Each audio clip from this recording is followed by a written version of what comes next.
Hello everyone and welcome to Arushi's world. मैं अभी ऐसे ही वॉक कर रही थी लंच के बाद में, एंड मैं काफ़ी दिनों से वीडियोस नहीं बना पा रही थी मेरा, क्योंकि गला बहुत ख़राब हो गया था। ऐसा ठीक ही नहीं हो रहा था। लाइक पहले फीवर आया, फिर गला ख़राब हुआ, कोल्ड हुआ, देन फिर से फीवर आ गया, तो ऐसा लूप चल रहा था। बट आई नो कि काफ़ी लोगों ने मुझसे ये रिक्वेस्ट किया था कि मैं एक वीडियो यूएसए के प्रोज एंड कॉन्स पे बनाऊं। एक तो पीछे देखिए बहुत प्यारे प्यारे अभी यहाँ पे फॉल कलर्स हैं नवंबर में ये कुछ दिनों में पूरे झड़ जाएंगे ऐसे पत्ते, बट अभी यहाँ पे इसलिए वॉक करने में और मज़ा आता है। But yes, pros and cons US के जितने लाइक आई फिगर्ड कि मैंने बहुत सोचा कि क्या चीज़ें हैं, लाइक किसी भी जगह में अच्छी बुरी दोनों चीज़ें होती हैं, तो आई फिगर्ड कि मैं उनको कंपाइल करके, और आप लोग अगर अभी यहाँ आने का सोच रहे हो तो आप एक वेल इन्फॉर्म्ड डिसीजन ले पाओ, क्योंकि किसी भी चीज़ में जिसकी अच्छी चीज़ें हैं उसमें कुछ डाउनसाइड होते ही हैं, तो वो मैं डिस्कस करती हूँ फटाक से घर जाके। As I am walking home, ये देखिए यहाँ पे बहुत प्यारे प्यारे कलर्स हो रहे हैं फॉल वेदर के। तो स्टार्ट करते हैं वीडियो को। मैं पहले जो प्लस पॉइंट्स हैं उनकी बात करूंगी, जो प्रोज हैं यूएस के, एंड फिर आप एंड तक देखिएगा, फिर मैं कॉन्स पे आऊंगी। तो सबसे इम्पॉर्टेंट प्रो मेरे हिसाब से ये है, यूएस की जो एवरेज सैलरीज हैं that are higher than anywhere else in the world. तो मतलब सिर्फ इंडिया से ही नहीं, कहीं और से भी आप कंपेयर करोगे तो जो आप एवरेज सैलरी अर्न कर पाओगे अमेरिका में, वो काफ़ी हाई होती है। ऐसा एक रेंज देना वुडंट बी फेयर, क्योंकि वो डिपेंड करता है कि आप कितने ईयर्स ऑफ वर्क एक्सपीरियंस के साथ आए हो, आपने क्या डिग्री परस्यू करी है। बट फिर भी यहाँ पे जो एवरेज इंडियन स्टूडेंट्स हैं वो anywhere between like $75,000-80,000 on the lower side to like 130-140K a year.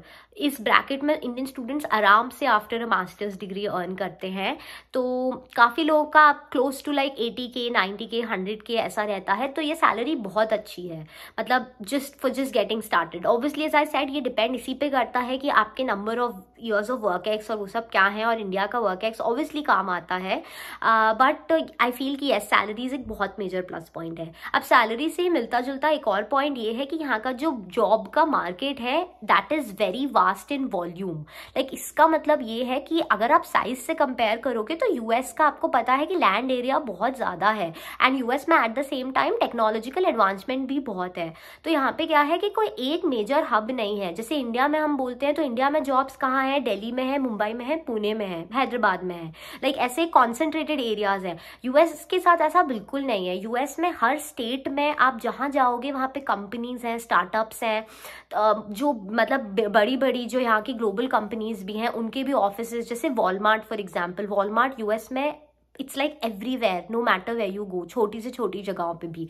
तो जो वॉल्यूम है ना of jobs, it's spread out everywhere in the country. तो उसके that is, I feel that is the most logical reason कि यहाँ पे job market इतना स्ट्रॉन्ग है, क्योंकि एरिया वाइज इतना बड़ा है, 50 स्टेट्स हैं।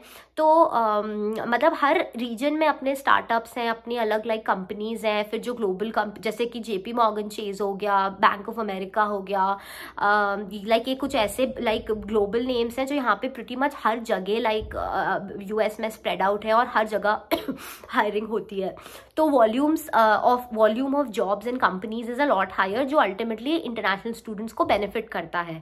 तो इसके बाद में मतलब थर्ड पॉइंट ये है कि एक्सेलेंट ROI, जो रिटर्न ऑन इन्वेस्टमेंट होता है, वो यहाँ पे बहुत अच्छा मिलेगा आपको। क्योंकि क्या है कि अगर आपने मान लो लोन लिया, तो आपने अगर 30-35 लाख रुपये, 40 लाख रुपीज़ का भी लोन लिया, तो यहाँ पे आपने वो आपने बैंक से मतलब इंडिया में ले लिया। फिर आप मतलब आप जो पे ऑफ करोगे वो तो आप उस कंट्री में ही करोगे जहाँ आप अर्न कर रहे हो। तो अगर आप यूएस आके उस लोन को पे ऑफ करोगे तो वो पे ऑफ करने का जो पीरियड है वो बहुत कम हो सकता है, क्योंकि आपकी सैलरी अच्छी खासी रहेगी। तो यहाँ पे बहुत सारे स्टूडेंट्स लाइक लोन पे आते हैं, and loan repayment can very easily be done in like 1 to 2 years। Like again आप कहाँ रह रहे हो ये चीज़ उस पर डिपेंड करेगी, कितना खर्च कर रहे हो, बट 2 साल के अंदर यहाँ पे आप अच्छे से अपना लोन रीपे कर सकते हो, बहुत मतलब हर मंथ लाइक अच्छी EMIs डाल के। तो दैट वे ओवरऑल देखें तो जो रिटर्न ऑन इन्वेस्टमेंट है वो यूएस में बहुत अच्छा मिलता है। अब नेक्स्ट इंपॉर्टेंट पॉइंट है कि यहाँ पे आप मास्टर्स को 1.5 साल या 2 साल के बीच में like you can, it's up to you to decide कि आप अपने लाइक नंबर ऑफ क्रेडिट्स बढ़ा के कम टाइम में ग्रेजुएट हो सकते हो और ट्यूशन फीस बचा सकते हो, या फिर 2 years तक लाइक 2 years ले सकते हो मास्टर्स कंप्लीट कंप्लीट करने में by enrolling in lesser credits. तो जैसा मैंने कंप्लीट किया मेरा मास्टर्स 18 मंथ्स में, कई और मतलब मेरी बैच के लोग थे जिन्होंने उसको 24 मंथ्स में किया। उन्होंने कम सब्जेक्ट्स लिए हर सेमेस्टर, तो उन्होंने थोड़ी ज़्यादा ट्यूशन फीस पे करी। थोड़ी ज़्यादा से मेरा मतलब है almost 8 to 10 lakh rupees extra. तो मैंने वो 8 से 10 लाख रुपए बचा लिए 18 मंथ्स में ग्रेजुएट होके। तो आई फील कि ये जो फ्लेक्सिबिलिटी है ये भी यूएस की मुझे काफ़ी अच्छी लगी थी कि at least I have that option to pick. तो अगेन समथिंग जो मैं इसके कारण मैं रेकमेंड करूँगी कि यूएस अच्छा है। नेक्स्ट इंपॉर्टेंट पॉइंट ये कि अगर आपको ट्रैवलिंग का क्रेज़ है तो यहाँ पे चीप फ्लाइट टिकट्स और रेंटल कार्स वगैरह करना बहुत एक्सेसिबल है। यहाँ पे हर्ट्ज, एंटरप्राइज जैसी कंपनीज हर जगह रहती हैं। तो एज स्टूडेंट्स अगर आपको एक्सप्लोर करना पसंद है तो उसके लिए यूएस आपको बहुत ample amount of opportunities provide करता है। तो on that note he next important point ये है on campus part time jobs. I feel कि ये भी एक मेजर प्रो है कि जितनी अवेलेबिलिटी यहाँ पे ऑन कैंपस जॉब्स की यूएस में रहती है, आपको up to 20 hours a week काम करना अलाउड रहता है। तो आप अपने प्रोफेसर्स के अंडर में काम कर सकते हो, आप ऑन कैंपस रेस्टोरेंट्स वगैरह में जॉब कर सकते हो, जैसा मैंने स्टारबक्स में किया था।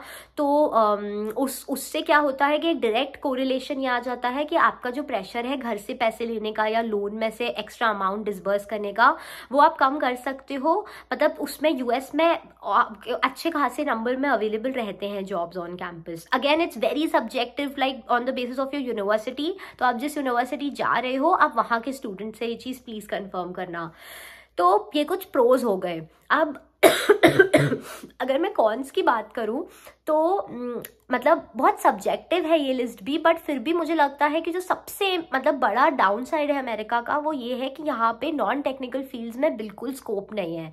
तो अगर आप कंप्यूटर साइंस के लिए आ रहे हो तो ऑब्वियसली बहुत स्कोप है, बट सिर्फ सीएस नहीं, आप और भी इंजीनियरिंग की फील्ड्स के लिए अगर आ रहे हो, लोग यहाँ पे ईसी के लिए आते हैं, मेरी तरह काफ़ी लोग प्रोजेक्ट मैनेजमेंट, प्रोडक्ट मैनेजमेंट के लिए भी आ रहे हैं। बट ये वो लोग आ रहे हैं जिनके पास बैकग्राउंड है अंडरग्रेड में टेक्निकल का। तो अगर आपने कॉमर्स किया है supposedly a bachelors in arts या फिर बैचलर्स इन कॉमर्स, तो फिर आपको बहुत स्ट्रांगली जस्टिफाई करना पड़ेगा, सब्जेक्ट्स ढूंढने पड़ेंगे कि आपके पास मैथ्स है या नहीं है। जैसे मैं एनसी स्टेट के इंजीनियरिंग मैनेजमेंट के लिए बता सकती हूँ कि यहाँ पे they require you to have maths and physics as undergraduate के कोर्सेज, उसके बिना वो आपको नहीं एनरोल करेंगे। तो ये एक मेजर डाउन साइड है कि यूएस जो है वो सिर्फ टेक्निकल एजुकेशन के लिए स्ट्रांग है। तो अगर आप नॉन टेक्निकल उसमें, जैसे आप जर्नलिज्म या मास कम्युनिकेशन पढ़ना चाहते हो, यूएस आपके लिए नहीं है। अगर आप ऐसा प्रॉपर सिर्फ फैशन में कुछ पढ़ना चाहते हो, यूएस आपके लिए नहीं है। अगर आपको सिर्फ मैनेजमेंट से रिलेटेड कुछ करना है, एचआर के लिए कुछ करना है, यूएस आपके लिए नहीं है। क्यों नहीं है कि आप अगर यहाँ पे ये सब पढ़ने के लिए आए हो तो आपको सिर्फ 1 ईयर मिलेगा। तो यहाँ पे एक डिफ्रेंसिएशन है। अगर आप टेक्निकल डिग्री के लिए आ रहे हो यू गेट 3 इयर्स, अगर आप नॉन टेक के लिए आ रहे हो यू ओनली गेट 1 ईयर। और 1 ईयर के लिए कोई क्यों आएगा? उससे ज़्यादा समय तो हमें जिस दिन से एग्जाम्स वगैरह के लिए प्रिपेयर करना स्टार्ट करते हैं तो उतना 1 साल का समय तो हमें इस प्रिपरेशन प्रोसेस में लग जाता है। मेरा मानना ये है। तो फिर आप ऐसी कंट्री क्यों आओगे जहाँ पे आपको सिर्फ 1 ही साल जॉब करने को मिले? टेक्निकल डिग्रीज में यहाँ पे 3 साल मिलते हैं। तो वो आई फील कि एक बहुत मेजर डाउन साइड है कि यूएस एक एलिनेट कर देता है नॉन टेक्निकल बैकग्राउंड के स्टूडेंट्स को बाय ओनली सपोर्टिंग स्टूडेंट्स जो स्टेम एजुकेशन के लिए आ रहे हैं, which is science, technology, engineering and mathematics. तो अगर आपका कोर्स स्टेम डेजिग्नेटेड नहीं है, और ये भी एक उनकी रिलीज लिस्ट है ऑफ कोर्सेज, तो अगर आप उसमें नहीं हो तो फिर आपको 1 ही साल मिलेगा। उसके अलावा स्टेबिलिटी नहीं है यूएस में लॉन्ग टर्म। मैंने आपसे जो स्टार्टिंग में भी चीज़ बोली ना कि यहाँ पे इमीडिएट रिटर्न ऑन इन्वेस्टमेंट बहुत अच्छा है, लेकिन अगर कभी कभी आप अगर सोचो ऐसे as a human, from a human point of view, आप इतनी मेहनत करते हो मास्टर्स के लिए कि you prepare, you give exams, फिर यहाँ आके आप एक इमिग्रेंट की तरह स्क्रैच से लाइफ शुरू करते हो, फ्रेंड्स नहीं होते हैं, फैमिली से इतने दूर हो, उस सब के बाद में यहाँ पे 3 साल के बाद का जो फ्यूचर है आपका वो पूरी तरह से सिर्फ लॉटरी पे डिपेंड करता है। तो ये चीज़ आप जब उस साइड पे पहुंचते हो ना, ये चीज़ आपको पहले नहीं इतनी चुभती, इतनी हिट करती, बट आप धीरे धीरे जब उस पॉइंट पे पहुंचने वाले होते हो ना कि आप सिर्फ ये वेट कर रहे हो कि मेरी H1B में अगर लॉटरी नहीं निकली तो मुझे बेसिकली कंट्री छोड़ के जाना पड़ेगा। तो इस बोट में यहाँ पे सारे इंडियन इंटरनेशनल स्टूडेंट्स होते हैं अनफॉर्चुनेटली, कि आपका 3 साल गारंटीड है, मतलब आपको 3 साल आपके गारंटीड, मतलब ये है कि आपको ऑब्वियसली फाइल करना पड़ता है अपनी एप्लीकेशन और क्वालिफाई करना पड़ता है with like a good job and graduating from a good university, so मतलब that way, but you still get 3 years। लेकिन अगर 3 साल नहीं, मतलब उस 3 साल के बाद का क्या तो वो H1B की सिर्फ लॉटरी पे डिपेंड करता है। और H1B लॉटरी सही में लॉटरी है वो, मतलब उसमें कोई क्वालिफाइंग बैरियर्स ये सब नहीं है कि आप कौन सी यूनिवर्सिटी से गए हो, आप हार्वर्ड से हो या NC स्टेट से हो या कोई प्राइवेट यूनिवर्सिटी से हो जिसकी कोई एक्रेडिशन, कोई रेप्यूटेशन नहीं है। आप अगर आपके पास जॉब है तो आपका एम्प्लॉयर आपके लिए H1B की एप्लीकेशन फाइल करेगा, और जो लॉटरी है वो रैंडम पिक हो रही है, तो वो किसी की भी पिक हो सकती है, तो उसमें आपने कितना पैसा खर्च किया हो, कुछ भी हो, वो लक है। तो इस साल जैसे आउट ऑफ 7 लाख applications 90,000 या 1 lakh applications like average pick हुए थे, इतना ही नंबर रहता है। It could be like anywhere between 75-80,000 to 1 lakh. Exact figures USCIS नहीं रिवील करता, तो जान पाना ऐसा लाइक मतलब बहुत मुश्किल है, बट यही एवरेज नंबर रहता है। तो उसके बाद आप सोचो कि जो बाकी के जिन स्टूडेंट्स का नहीं निकलता ना, उनकी स्टेबिलिटी बिल्कुल नहीं है। फिर उनको ये सोचना पड़ता है कि या तो हम कंपनी की तरफ से वापस इंडिया जाएं, या फिर हम यूरोप साइड कहीं जाएं, लंदन शिफ्ट करें कंपनी, या फिर कनाडा शिफ्ट करे। वो भी आपकी कंपनी करेगी या नहीं उसका कोई भरोसा नहीं है। तो मतलब आई नो पीपल जो बहुत अच्छी अच्छी MNCs में काम कर रहे थे और उनका H1B नहीं निकला और उनको कंट्री छोड़ के जाना पड़ा। तो जब स्टूडेंट उस पॉइंट पे होता है ना कि आपने अपना घर बनाया है, आपने यहाँ पे इतनी मेहनत करी है, मास्टर्स का 1.5 से 2 साल प्लस 3 साल यहाँ रहने का, और 4 से 5 साल के बाद में आपको बस इसलिए जाना पड़ रहा है क्योंकि लॉटरी नहीं निकली, तो वो जो फ्रस्ट्रेशन है वो बहुत गंदा होता है डील करने के लिए। और मैंने कई स्टूडेंट्स को रिसेंटली देखा है वो डील करते हुए जिनका नहीं निकलता H1B। तो अपना प्लीज़ ये सोच के आना कि आई एम नॉट सेइंग कि US आना बुरा है, बट मैं भी जब यहाँ आई थी तो मैं फुली अवेयर थी इस चीज़ के लिए कि मेरा ये था कि ठीक है, मैंने यूरोप में इंटर्नशिप करी हुई है, अब मैं US में मास्टर्स करूँगी, 3 से 4 साल का गारंटी जितना है वो करने के बाद फिर देखूंगी कि क्या करना है। अगर मतलब तो ये आपको अवेयरनेस होनी चाहिए कि यहाँ आना मतलब किसी भी तरह के फ्यूचर की गारंटी नहीं है। आप यहाँ पे नॉन इमिग्रेंट वीज़ा पे आते हो तो उनकी नज़रों में यही है कि वो आपको सिर्फ यहाँ पे पढ़ाई करने के बाद 3 साल रहने की परमिशन दे रहे हैं। तो मतलब आप कितना भी सोच लो, आई फील जब वो पॉइंट आता है तो बुरा लगता ही है, क्योंकि यहाँ पे आप अपनी बहुत मेहनत से एक लाइफ बनाते हो। तो that's just a very major downside unfortunately. और इसका रियलाइजेशन मुझे पहले उतना नहीं था, पहले सिर्फ पता था, बट एक डिफरेंस होता है ना कि you know something versus you realise something. तो वो रियलाइजेशन अब ज़्यादा हो रहा है व्हेन यू सी आसपास अपने सीनियर्स और इंडियन स्टूडेंट्स की उनको कितना बुरा लगता है जब H1B की लॉटरी नहीं पिक होती, और पिक हो जाने के बाद भी ऑनेस्टली कोई स्टेबिलिटी नहीं होती है, क्योंकि फिर अगेन ग्रीन कार्ड निकलेगा या नहीं निकलेगा। तो वो एक बहुत एंडलेस सा लूप हो जाता है। कई लोग उस चीज़ में बहुत फ्रस्ट्रेट होते हैं कि उन्हें वर्थ इट नहीं लगता कि हम क्यों इस तरह की इतनी मेहनत करने के बाद में। तो आई फील कि अगेन ये सब बताने से मेरा ऑब्जेक्टिव बिल्कुल भी आपको डराना या डिस्करेज करना नहीं है। मैं खुद यहाँ पे आई हूँ मास्टर्स करने, and I am very happy about everything I have done, but मुझे बस ये लगता है कि अवेयरनेस होना इस चीज़ की बहुत ज़रूरी है कि आपको पता हो कि ऐसा होता है स्टूडेंट्स के साथ, कि उनको जाना पड़ता है ऐसे छोड़ के, नहीं निकलता अगर H1B तो। और साथ ही में ये है कि हर कंट्री के मतलब अपने प्लस और माइनस होते हैं बट अगर आप long term stability is one thing जो आपको बहुत मैटर करती है, कि अगर आपको ये मैटर करता है कि आपको अब्रॉड में सेटल होना ही है, then US is not your best bet, क्योंकि कोई गारंटी नहीं है। बट आई होप कि ये सब वीडियो मतलब जितने मैंने पॉइंट्स बताए इनके बेसिस पे आप एक साउंड डिसीजन ले पाओगे। इस पे रिलेटेड कुछ ऐसे क्वेश्चंस हो please let me know.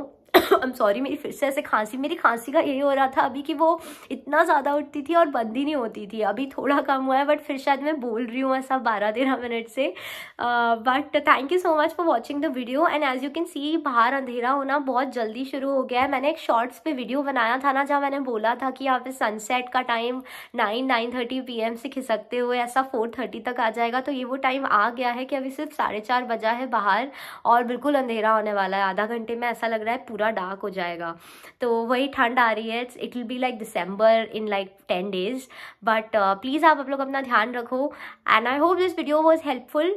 Please subscribe to Arushi's world if you found this video helpful, and ध्यान रखिएगा। Thank you so much, bye.